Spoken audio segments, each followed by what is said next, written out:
Você já se pegou rolando a tela do celular sem parar, assim, tipo, sem ter nada de interessante pra ver. Sei bem como é isso. Ou então, sabe, tentando relaxar, mas com uma mente te bombardeando com preocupações.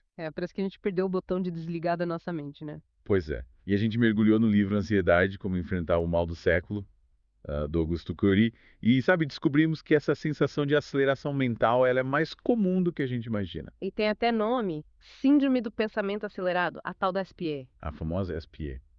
E o Dr. Curie não tá brincando quando ele diz que ela atinge mais de 80% das pessoas. É muita gente. É muita gente. Yeah. Mais do que a depressão, inclusive. É assustador. Yeah. Mas calma, a gente não tá aqui pra te deixar mais ansioso, não, viu? A ideia é justamente o oposto. A gente vai te ajudar a entender melhor essa SPA e te dar algumas ferramentas para lidar com ela. Beleza. Exato. E para começar, a gente precisa entender a teoria da inteligência multifocal, a tal da TIM, que é a base do trabalho do Dr. Curie. É como se fosse um mapa da nossa mente. Ela ajuda a gente a entender como nossos pensamentos são formados, como as emoções se conectam com eles e, principalmente, quem está no controle disso tudo. Quem tá no volante dessa loucura toda? Mas não, eu no sentido de identidade, nome RG, é o eu como gestor da mente, Entendi. o responsável por organizar o caos, filtrar os estímulos, tomar decisões, proteger a nossa emoção. Entendi. Mas e se a gente não nasceu com esse manual de instruções do eu gestor? Tipo, como aprende a lidar com essa responsabilidade toda? Aí que tá. É um processo que a gente aprende durante a vida, né? Mas que, infelizmente, não é ensinado na escola. É verdade. A gente aprende sobre o mundo exterior, mas e o mundo interior? Quem ensina a gente a lidar com as emoções, com os pensamentos acelerados, com a ansiedade? Pois é. O sistema educacional tradicional meio que te joga no mundo sem te preparar para essa montanha-russa que é a vida, né? E aí, como o Dr. Curie coloca, a gente acaba com essa epidemia de SPA, especialmente entre os jovens. Ele conta inclusive uma experiência que ele teve com alunos do ensino médio. Sim, ele aplicou um questionário sobre os sintomas da SPE e o resultado foi surpreendente. Quase todos os alunos se identificaram. Cara, Dores de cabeça, cansaço, irritabilidade, dificuldade para dormir. Eles mesmos ficaram chocados ao perceber que não estavam sozinhos nessa. imagina o alívio de saber que você não é o único que se sente assim, né? Mas ao mesmo tempo é preocupante ver tantos jovens sofrendo com esse sintoma. Com certeza. E aí que entra a importância da gente entender melhor essa SPA. Ela não é frescura, não é falta de força de vontade. É uma síndrome que precisa ser levada a sério. E como a gente diferencia a SPA da hiperatividade, por exemplo, os sintomas parecem bem parecidos, né? Boa pergunta. A hiperatividade ela tem um fundo genético, enquanto a SPE é mais relacionada ao excesso de estímulos. A forma como a gente lida com a enxurrada de informações e cobranças do mundo moderno. É como se a nossa mente ficasse sobrecarregada e acelerasse. Faz todo sentido. E o Dr. Curie, ele usa uma metáfora bem interessante para explicar SPA. Qual? Que a gente está sempre apertando o botão de avançar, sem conseguir pausar, respirar, processar tudo que está acontecendo. Exatamente. E essa aceleração mental constante tem consequências sérias para a nossa saúde física e mental. A gente não foi programado para viver nesse ritmo frenético. De verdade. E aí, como a gente faz para desacelerar essa mente? A team do Dr. Curie traz algumas respostas para essa questão, certo? Com certeza. Lembra que a gente falou do eu como gestor da mente? A Tim explica que esse eu precisa aprender a lidar com 4 fenômenos principais. Claro. O gatilho da memória, as janelas da memória, o autofluxo e, claro, ele mesmo, o eu, em suas diferentes versões. Nossa, quanta coisa! Vamos começar pelo gatilho da memória. O que ele faz? Ele é como um sensor, sabe? Que é ativado a todo momento por qualquer estímulo, seja um som, uma imagem, uma lembrança. Aí ele aciona a nossa memória, buscando informações relacionadas àquele estímulo e abrindo o que o Dr. Curie chama de janelas da memória. Espera, janelas da memória. Me explica melhor isso. Imagina que sua memória é uma casa gigante com várias janelas. Tá. Cada janela representa uma experiência, uma emoção, uma informação que você armazenou ao longo da vida. E o gatilho da memória, ele abre essas janelas. Dependendo do estímulo. Exatamente. Dependendo do estímulo, ele pode abrir janelas like, que trazem sensações boas, lembranças agradáveis, ou janelas killer, O que são as janelas killer? que são aquelas que carregam traumas, medos, ansiedades. Se você tem um medo de altura, o gatilho da memória abre a janela medo de altura. Isso mesmo. E aí essa janela killer pode desencadear uma série de reações, taquicardia, suor frio, ansiedade. É como se você revivesse aquele medo. Nossa, que interessante. E tem como a gente fechar essas janelas killer para sempre? Infelizmente, não. Mas a gente pode aprender a gerenciá-las. A Tim nos ensina a fortalecer nosso eu construir o que o Dr. Curie chama de núcleos de habitação do eu, O que que são? que seriam como plataformas de janelas light. Lugares seguros dentro da nossa mente, onde a gente se sente bem, tranquilo, em paz. Seria tipo construir um refúgio mental livre das janelas killer. Gostei da ideia. Exatamente. E para fortalecer esse refúgio, a gente precisa entender o terceiro fenômeno da TIM, o alto fluxo. O alto fluxo, e o que ele faz? Ele é o responsável por gerar o nosso entretenimento mental. Aquelas viagens que a gente faz nos pensamentos, nas fantasias, nos devaneios. Parece legal. Mas tem alguma pegadinha aí? Sim. Ah, O alto fluxo pode ser um problema quando ele fica desregulado, sabe? Levando a uma produção excessiva de pensamentos e, consequentemente, a SPA. É como se a gente ficasse preso num looping mental, sem conseguir parar de pensar. Entendi. Hum. E como a gente sabe se o nosso eu gestor está dando conta de gerenciar tudo isso? O Dr. Curie descreve 6 tipos de eu. 6. O gerente, o acelerado, o engessado, o flutuante, o autossabotador e o desconectado. Cada um tem suas características e seus desafios. Nossa, quanta variação. E como a gente descobre qual é o nosso tipo de eu? Observando a si mesmo, prestando atenção nos seus pensamentos, comportamentos, emoções, como você reage às situações do dia a dia, como você lida com os desafios, com as frustrações, E a SPA, ela tá ligada a qual tipo de eu? principalmente ao eu acelerado, aquele que está sempre ligado no 220 volts, com a mente a 1000 por hora.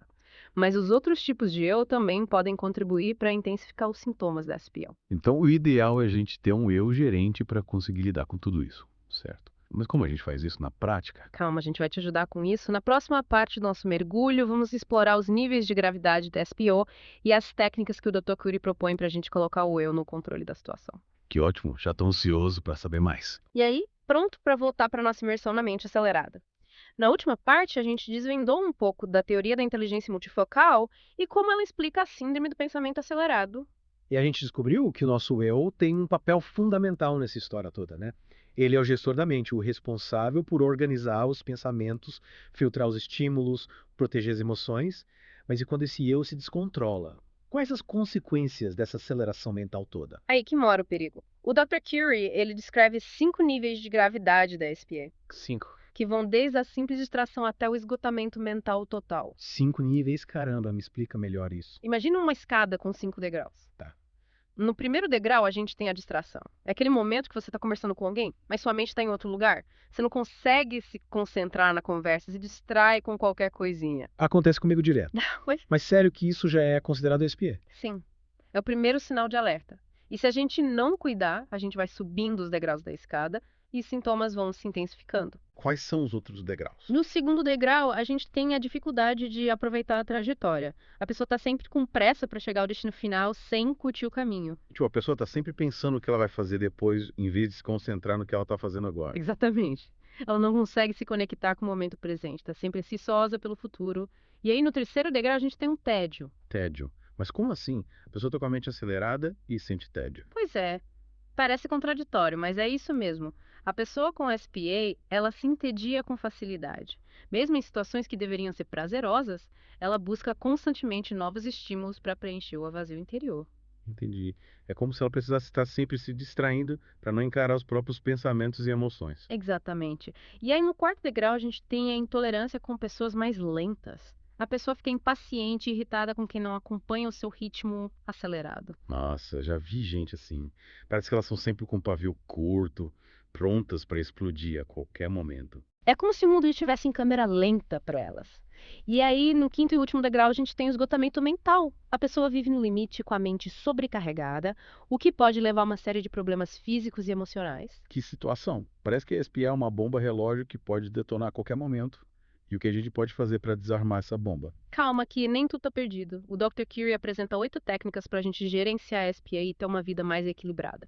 E a boa notícia é que elas são simples, práticas, qualquer pessoa pode aplicar no dia a dia. Ufa, que alívio! Conta pra gente quais são as técnicas. A primeira técnica é ter um caso de amor com a vida. Me explica melhor. É sobre aprender a valorizar as coisas simples. Os momentos presentes, cultivar a gratidão, o otimismo, a alegria de viver. É como se a gente resgatasse a beleza da vida. Em vez de focar só nos problemas, nas preocupações, a gente se abre para enxergar as coisas boas que a vida tem para oferecer. Parece um antídoto para a correria do dia a dia, né? E a segunda técnica. Ser livre para pensar, mas não escravo dos pensamentos. Como assim? A gente precisa aprender a controlar os nossos pensamentos em vez de ser controlado por eles. Que é como se a gente fizesse uma triagem, sabe? separando os pensamentos que nos fazem bem dos que nos fazem mal. E a gente desmascara esses pensamentos negativos usando a lógica e a razão. Exatamente. A gente analisa as evidências, os fatos, e vê se esses pensamentos têm fundamento. Muitas vezes são baseados em medos, inseguranças, experiências negativas do passado. Aí a gente pode reescrevê-los, criar novos pensamentos mais positivos e realistas. Tipo, em vez de pensar eu não sou capaz, a gente pode pensar eu sou capaz de aprender e me desenvolver. Perfeito. É sobre ressignificar, dar um novo significado aos nossos pensamentos. E a terceira técnica é pensar no futuro para sonhar, não para sofrer. Parece simples, mas na prática é bem difícil, né? A gente tende a se preocupar com o que pode dar errado em vez de focar nas possibilidades positivas. Exatamente. O Dr. Curie sugere que a gente use a imaginação para criar cenários positivos para o futuro, em vez de se torturar com o que ainda não aconteceu. Faz sentido. E a quarta técnica? Fazer a higiene mental através da técnica do DCD. DCD. O que é isso? É a sigla para duvidar, criticar e determinar. E como ela funciona? A gente precisa aprender a duvidar dos pensamentos negativos, criticá-los, questioná-los, em vez de simplesmente aceitá-los como verdade.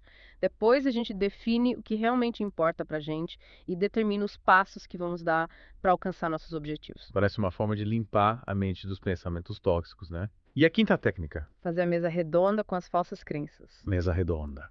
Com as nossas crenças. Como assim? É como se a gente reunisse todas as crenças limitantes que a gente tem sobre nós mesmos e as colocasse em debate. A gente precisa questioná-las, desafiá-las, para ver se elas realmente fazem sentido. Interessante. E as outras três técnicas? Quais são elas? Calma, que a gente vai falar sobre elas na próxima parte do nosso mergulho. Mas já adianto que elas são igualmente importantes para combater a SPE e ter uma vida mais leve e feliz. Então, fique o suspense. Na próxima parte, a gente continua desvendando os segredos da mente acelerada e aprendendo como colocar o eu no controle da situação. Exatamente. Até lá. E voltamos para a nossa imersão na mente acelerada. Já exploramos bastante a síndrome do pensamento acelerado e as estratégias do Augusto Cury para lidar com ela. Na última parte, a gente desvendou 5 técnicas poderosas, lembra? Isso mesmo. A gente viu como cultivar um caso de amor com a vida, ser livre para pensar sem se tornar escravo dos pensamentos, usar a imaginação para sonhar com o futuro em vez de sofrer por ele, fazer a higiene mental com a técnica do DCD e colocar em debate aquelas crenças limitantes que a gente carrega. E agora chegou a hora de desvendar as 3 últimas técnicas. Tô pronto. Pode começar. A sexta técnica é não ser uma máquina de trabalhar. Parece simples, né? Mas na prática a gente sabe que é um desafio e tanto, principalmente no mundo de hoje, que valoriza tanto a produtividade. Verdade. Parece que a gente está sempre correndo contra o tempo, tentando dar conta de tudo. Mas e se essa busca incessante por produtividade estiver nos levando por um caminho perigoso? O Dr. Curie alerta justamente para isso. Trabalhar demais, sem descanso, sem tempo para lazer, para família, para si mesmo, pode levar ao esgotamento, a SPI e a outros problemas de saúde. E ele usa um exemplo bem marcante no livro. Um executivo que, depois de uma vida inteira dedicada ao trabalho, se aposentou e entrou em depressão. Nossa, que triste. Mas por que isso aconteceu? Ele não deveria estar feliz por finalmente ter tempo livre. Ele tinha se tornado uma máquina de trabalhar e quando a máquina parou, ele se viu vazio, sem saber o que fazer com o tempo livre. Ele não tinha hobbies, não sabia como aproveitar a vida fora do escritório. É um alerta para a gente repensar as nossas prioridades, não acha? Com certeza. Trabalho é importante sim, mas a gente não pode deixar que ele domine a nossa vida. E a sétima técnica do Dr. Curie vai ao encontro disso. Não ser uma máquina de informações. Exatamente. A gente vive na era da informação, bombardeado por notícias, notificações, e-mails. É tanta informação que a gente acaba se sentindo sobrecarregado, ansioso, com dificuldade de se concentrar. É como se a nossa mente virasse um HD lotado, sem espaço para mais nada. É isso aí. E o Dr. Curie sugere que a gente seja mais seletivo com as informações que a gente consome. Que a gente escolha fontes confiáveis, defina prioridades, filtre o que realmente importa. É como fazer uma dieta da informação. Nutrir a mente com o que é realmente relevante e positivo. Gostei da analogia. E a 8ª técnica, que fecha a lista do Dr. Curie? Qual é? A 8ª técnica é não ser um traidor da qualidade de vida. E essa mexe bastante com a gente porque nos faz refletir sobre as nossas escolhas. Traidor da qualidade de vida. Como assim? É quando a gente coloca a nossa saúde física e mental em segundo plano. Quando a gente se sacrifica demais, não se cuida, não prioriza nosso bem-estar. É como se a gente estivesse, sabotando a nossa própria felicidade. É como se a gente tivesse em uma constante batalha interna, né? Trabalhando contra nós mesmos. Uhum. E como a gente pode parar de ser traidor da nossa própria qualidade de vida. Cuidando da gente, dormindo bem, se alimentando de forma saudável, fazendo exercícios, tendo momentos de lazer, cultivando relações positivas, se conectando com a natureza. É sobre ter um estilo de vida mais equilibrado, mais consciente, né? E aprender a dizer não para as coisas que nos fazem mal. Exatamente. E além dessas 8 técnicas, o Dr. Cree também fala da importância de saldar as nossas dívidas, sabe? Aquelas coisas que a gente deixou de fazer, os sonhos que a gente abandonou, as experiências que a gente adiou. É sobre fazer as pazes com o passado, perdoar a si mesmo e aos outros e recomeçar. Que bonito. E ele encerra o livro com uma frase que é um soco no estômago, mas ao mesmo tempo um chamado para ação. Nossos piores inimigos não estão fora de nós. É verdade. Muitas vezes o nosso maior inimigo somos nós mesmos. Nossos medos, nossas inseguranças, nossos pensamentos negativos. Mas a boa notícia é que também temos dentro de nós o poder de vencer essas batalhas internas. E esse mergulho no livro do Dr. Queer nos mostrou exatamente isso. A gente pode sim ter uma vida mais leve, mais feliz, mais equilibrada. Basta a gente se dispor a fazer a nossa parte, a colocar o nosso eu no comando. É isso aí. E lembre-se, você não está sozinho nessa jornada. Tem muita gente que também busca uma vida mais leve, mais feliz, mais plena. E a gente espera que esse mergulho tenha te inspirado a desacelerar, cuidar da sua saúde mental e a viver com mais leveza e alegria. E por hoje é só. A gente se encontra na próxima com um novo mergulho em busca de conhecimento e autoconhecimento. Até lá!